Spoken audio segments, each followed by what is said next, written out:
All right, yeah, so I'm here today to talk about the flood control strategy and how we're building some resilience for the city of Saskatoon. All right, so for our agenda here this morning, and I guess how I'm going to tell the story of the flood control strategy and the journey we're on for the city of Saskatoon. I'll just give a quick introduction of who I am, then we'll get into the problem, some strategy initiation and background of the flood control strategy, how we are funding the program, then we'll get into some projects that we've completed to date, and then some future projects for 2025 to 2027, some outcomes, and of course some lessons learned. So thanks for the good introduction, but a little bit about me. I am the City of Saskatoon's Stormwater Utility Manager. I've been in the role for about 5 years. Prior to joining the city, I was a consulting geotechnical engineer, and I live basically at the potash mine sites in Saskatchewan. So switched over about 5 years ago, and I went to school here in town, actually, University of Regina Environmental Systems Engineering. So I haven't spent much time in Regina since I graduated, so it's good to be back.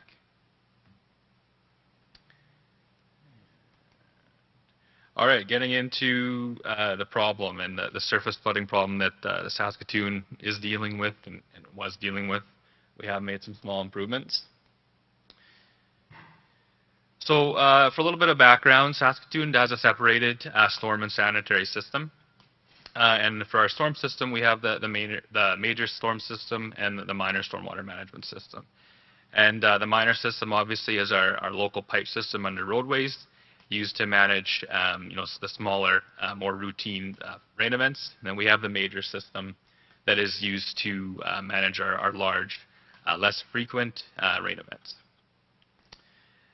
So most of the problem with the city of Saskatoon was obviously in older neighborhoods for surface flooding.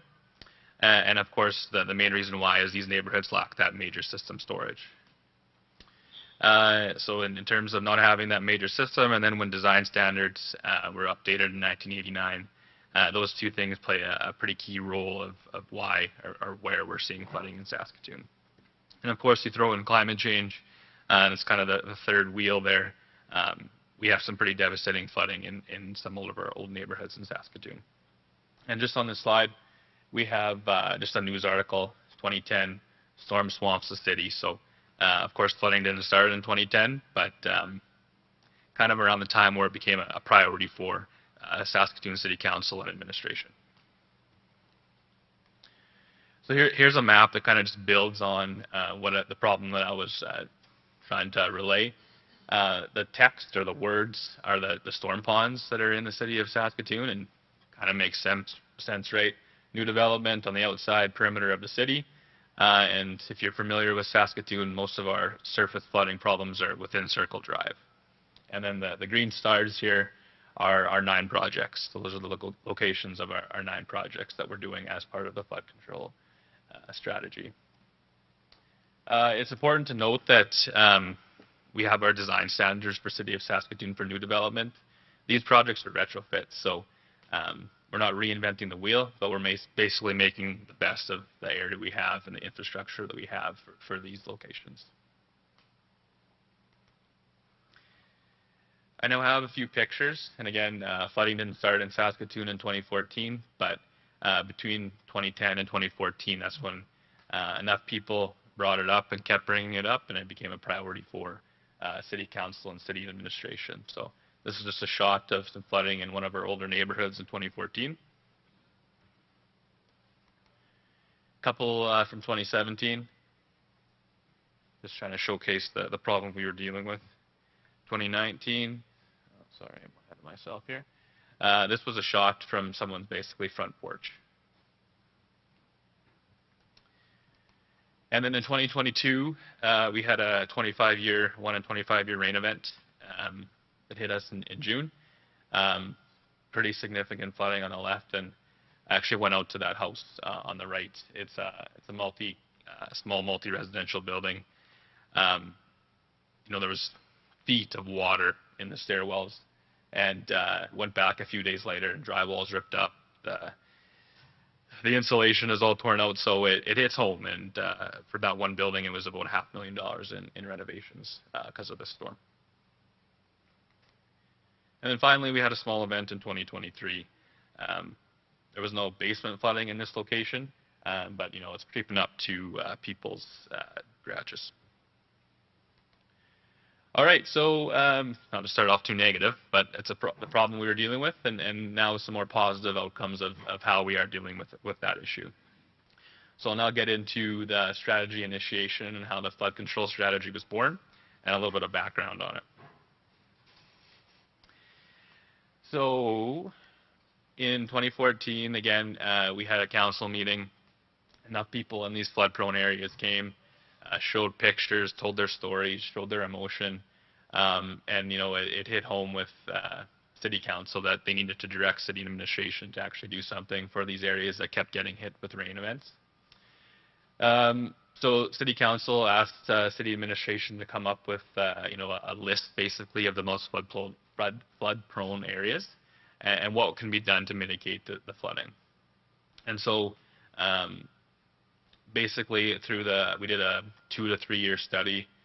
The most cost-effective mitigation strategy was dry ponds and green spaces or parks. Also, after 2014, we developed a flood model. It's a citywide storm system model, and then generated our flood mapping. In addition to the flood mapping, we did some risk calculations in 2018. As it was new, and it was before I showed up to the city of Saskatoon, we were basically just following some best practices to calculate our risk for each location. There is new methodology that we do incorporate that considers a wide spectrum of design storms, and then you can calculate your annual average protection, which is best practice nowadays, but wasn't implemented at the time this strategy was born. But you sum up all that work, and we came up with a draft strategy. So we had a list of 9 projects to address the 10 most flood-prone areas in the city.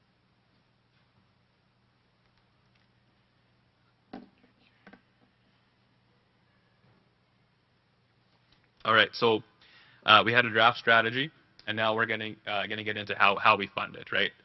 Good, we had 9 projects on paper, no real strategy to implement them. So I'll touch base on how we are funding it. So in 2019, we applied with Disaster Mitigation and Adaptation Fund, or DMAF for short, for the 9 projects totaling $54 million construction costs. And the key to any federal, provincial funding application is your return on investment. And we were able to showcase a 2.6 to 1 return on investment of that $54 million. And the good news story, it was approved, right? So the government of Canada is giving us 40% of construction costs, up to $21.6 million to be spent between 2019 and by the end of 2027. So that's great. Awesome, $21.6 million bucks in our pocket. How do we fund the rest? So that had a corresponding stormwater utility rate increase. In 2012, we shifted to the user pay principle, more from a flat fee structure.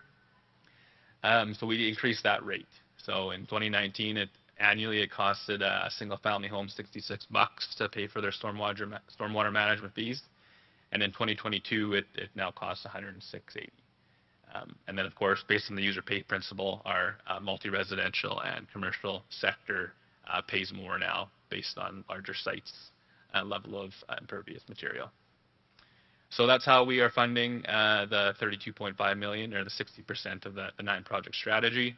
I will say all the revenue that we get doesn't go to this program. We also fund our asset management and operational tasks. So that's how we got to basically 2019. And then we started on the implementation, so the design and construction. So I'll just go over where we're at in terms of strategy projects. And again, important to just mention, these are retrofits for the neighborhood, right? These neighborhoods were established in the 1940s, 50s, 60s. So, and of course, brownfield projects. So we're just making the best of situations that of the hand we were dealt. So here's some flood maps, and I got one for the first 5 projects. So again, on these maps, there'll be the pre-construction conditions will be on the left, and the post-construction conditions on the right. So on the left, you can see there was 3 intersections, and these are all 10-year flood maps that I'll be showing. But pretty substantial flooding. So the maps match the pictures, right, that I showed on previous slides. And on the right here, with our new dry pond in a park space, you can see a pretty substantial benefit to the neighborhood, right? Minimal flooding that we see, and it's all directed into the new dry pond. And here's the aerial photo of what was constructed. So this dry pond holds about 16,000 cubic meters of stormwater. It is sized for a 10-year, just greater than a 10-year event. It has a 2.1 meter inlet outlet structure. We added just about 300 meters of new storm sewer pipe. The depth when it's full is 2.3 meters. From existing ground conditions pre-construction, our excavation is about 4.5 meters. So for that's kind of your engineering background information. We of course are impacting parks, right, and recreation spaces. So we have collaborated with those 2 departments with the city of Saskatoon to include some needs that those 2 departments need for this location. So we added a wheelchair accessible ramp, pathway with lighting, some staircases for access, 2 retaining wall seating areas for our junior soccer program, added 60 new trees, and then some new irrigation for the soccer pitch. And here's the same facility, just standing over that 2.1 meter inlet outlet structure, just how it looked at substantial completion.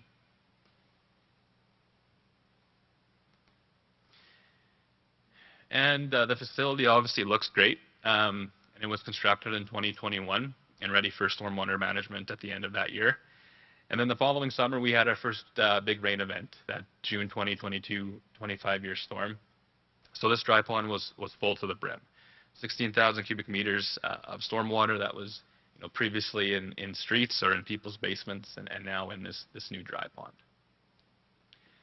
So that looks nice. They have a big bathtub full of stormwater, but the real evidence of success is shown on the intersections that it services, right? So 100 meters to the west, we have a picture of the intersection in 2017 when we last flooded, and then compared to during the rain event, right? So no ponding on the street. The second intersection that it services, very similar thing. On the right, lots of flooding. On the left, it's wet because it's raining, but no ponding at the intersection. And then finally, the third intersection that it services, same story. No vehicles stranded, no ponding, and people can drive and walk through as they were before. So that was project 1. Now project 2, which was constructed in 2022. Again, another dry pond, but similar story. This one services 4 intersections, 2 to the west, 2 to the east, and a new dry pond in a park space.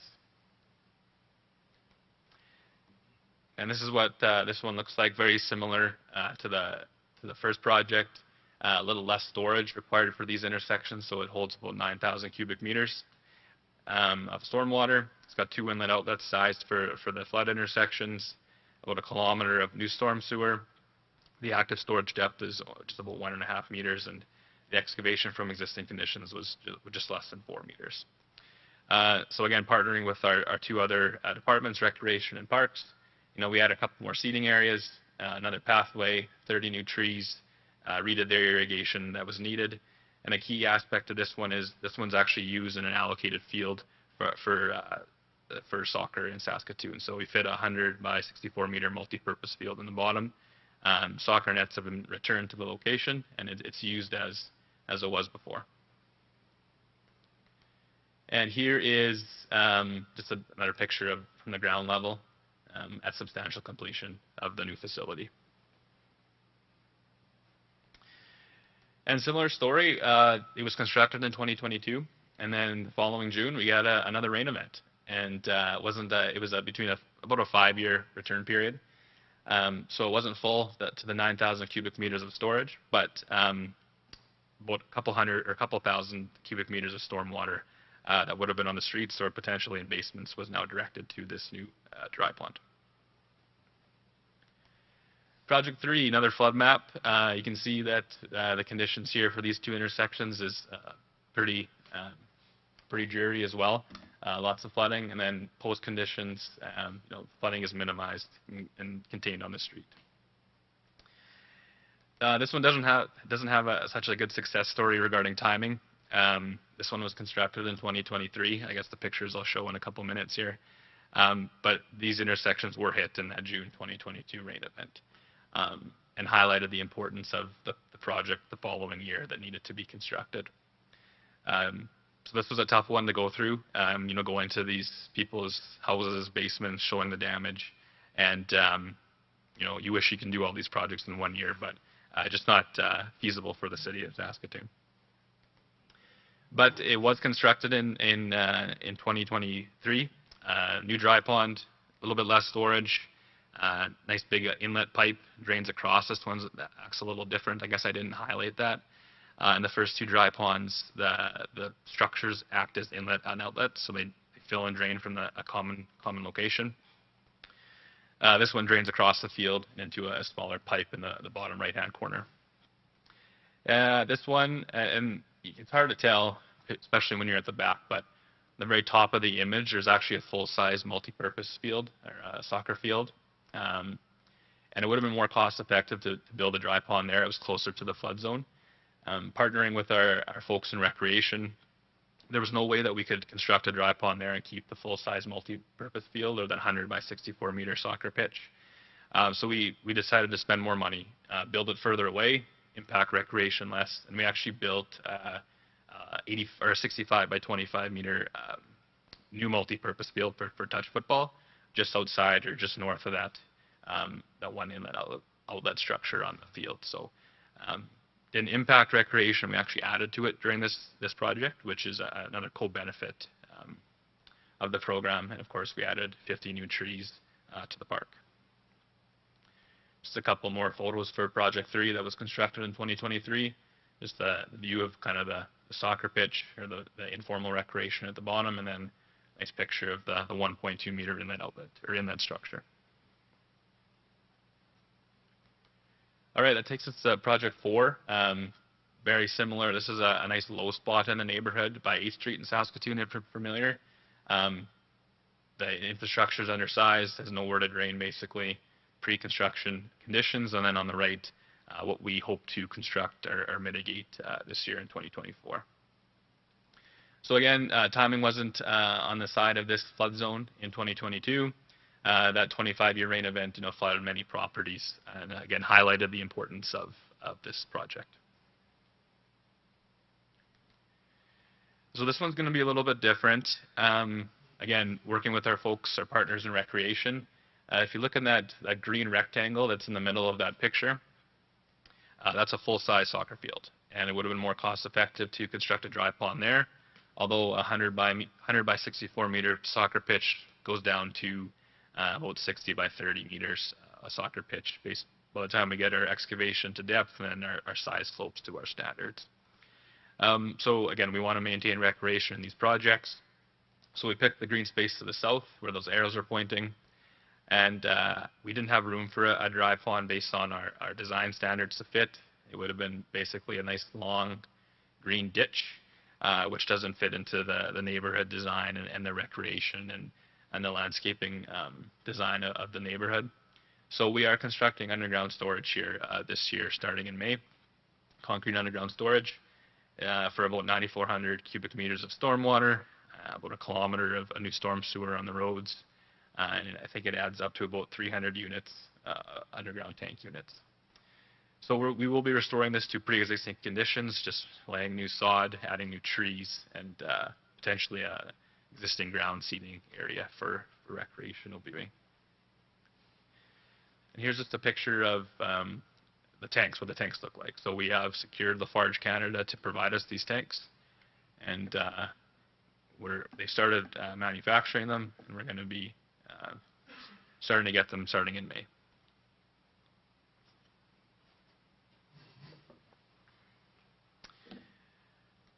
And that one will be constructed in 2024. And that takes us to Project 5, which will be constructed in 2025. And we've started on design feasibility of this one. Again, similar story, lots of flooding in a 10-year rain event for the intersection. And with a new dry pond on the right, the flooding is obviously reduced substantially. So that's where we are in terms of our current projects. And then I'll just touch base quickly on the remaining projects before the end of 2027. So I did show a flood map of the first project to be constructed in 2025 for a dry pond, and we actually have another dry pond coming online in 2025 for another flood zone. And then in 2026, we have another underground storage concrete tank project with a new storm trunk, and then in 2027, a new storm trunk for downtown Saskatoon. So that'll finish off the strategy in 2027. And then in 2023, EMAF, that Disaster Mitigation and Adaptation Fund, reopened their doors for applicants, their applications. So we applied again in June or July 2023 for 5 more additional flood mitigation projects. So we haven't heard back on our application, but if successful, those will go ahead between 2028 and 2032, 1 project per year.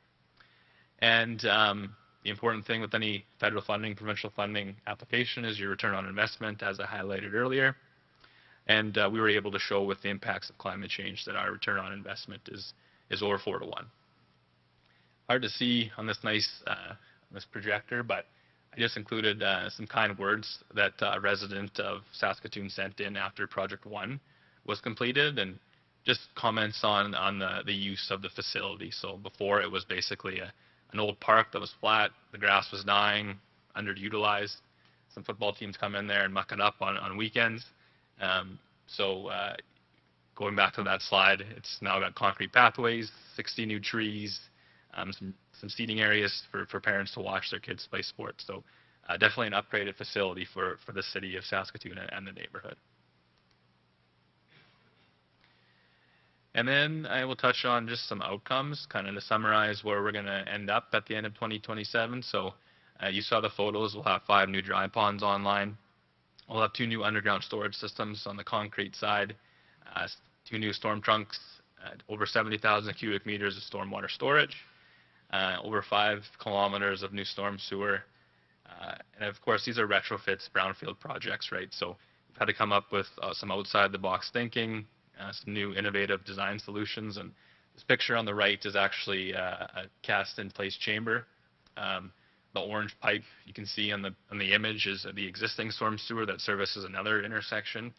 And just based on conditions, topography, elevations to drain and fill the new dry pond, we had to have a chamber that basically intersects the new pipe and the old pipe. So it's one of the biggest chambers in the city, and all done through City of Saskatoon employees. We do our own internal design.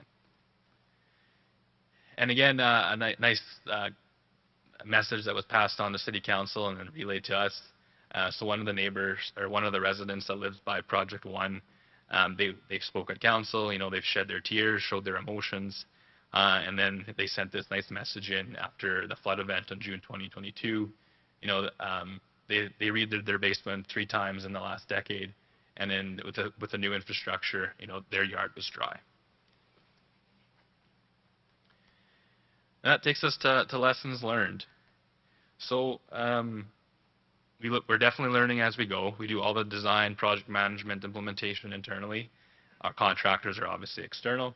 But one thing that coming from consulting, it was always on to the next project, right? So we, especially after Project 1, when 16,000 cubic meters of water wasn't on the streets or in people's basement, we celebrated that win. So it's important to celebrate your wins, particularly in the municipal setting. On the schedule side, it's still crazy to me that it takes about 2.5 to 3 years to do a project for one of these. So you start with your feasibility assessment, and then you get into your detailed design, your construction, and then your landscape establishment. So it's just about 3 years across the board from start to finish. And communication. So internally, I think Rob touched on it yesterday. We're approaching these projects. We are impacting recreation, particularly during construction, and then park use afterwards, right? So we've approached our internal partners as more of a partnership. How do we upgrade your facility while, of course, getting stormwater management and flood protection for the neighborhood? So it's more of a partnership than us directing what needs to be done. And on the external side, it's pretty status quo because we're in new neighborhoods year after year. At the start, someone who doesn't flood, who doesn't want to see changes to their park, they come to city council and, they're, I'm just trying to find the right word, but against the project, right? They're speaking against it, and selfish is the wrong word, but they're thinking of the impacts to the park space that they use every day with their family. They're not really thinking of their neighborhood down the block that has redone their flooring 3 times in the last decade in their basement. So we have a pretty thorough public engagement process externally, but always learning how to better communicate to the public. Cost is a big thing. $54 million in 2018 is a lot different today. And those costs are capped with the government of Canada at $54 million or $21.6 million for 40%. So coming up with design solutions that are cost effective is something that we're continually trying to improve. Trees is obviously a big one. We are removing some trees in existing parks for pipe installation, but trying to protect as many as possible for the dry pond or underground storage construction, and of course adding to our tree inventory through the landscape side of things. I touched on the recreation and parks relationship internally, how we're managing that partnership. But again, we are managing the construction through 2 projects. So we have our water and sewer or civil contractors do the piping and excavation to rough grade of our facilities. And then we have a parks landscape contractor come in and do the landscaping. So both contractors are working in their area of expertise. And on the design constraints, just a couple retrofits. Obviously, you're dealing with a neighborhood that was constructed in the 40s, 50s, 60s. You have gas, electrical, power, you name it. You also have existing water, sanitary, and storm. You only have space that you're given, right? You have to get the storage basically within your boundary that you're given. You can't increase your boundary. Topography, and then groundwater, of course, accounting for the current state of your groundwater and then fluctuating in that groundwater level in the future. And I believe that is it. That's all I got. Thank you for listening.